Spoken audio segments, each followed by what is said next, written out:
It's Tony from the tech firm. I showed you how we started that VM in the last video and that the network had to be started as well. In this case, I want to clone that VM. So we're going to go through that simple procedure because I find people want to, when they create a VM, they want to make a clone of it. And that way they can mess up the clone and then they'll have the original one in case they want to obviously go back to it.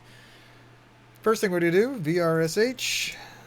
List, and I see nothing again, not because it's not there, but because it's shut down or shut off, right? So when you want to shut it, when it's running, you can do the shutdown command. If things really don't cooperate, you can always use the VRSH destroy command, and that will force it out, kind of pull the rug out from under its feet.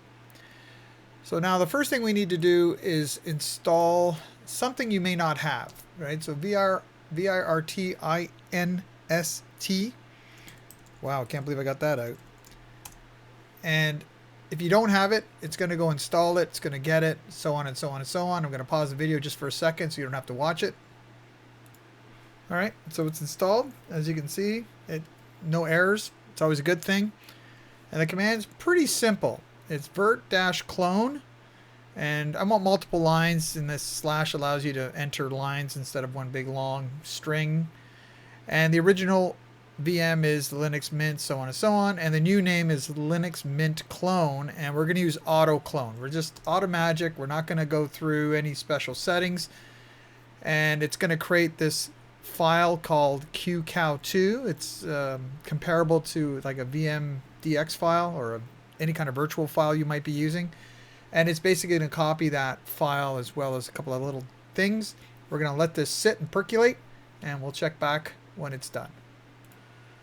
There we go. So that took almost 5 minutes. It was a basic Linux Mint install. There's nothing on it at all. It's just the basic install, just to give you an idea of how long that takes. So again, if I do here, I'll do the same mistake I always used to do. Just VRSH list and say, oh, where is everything? Well, of course, they're not running. And they're both shut off. So now you can work with your clone.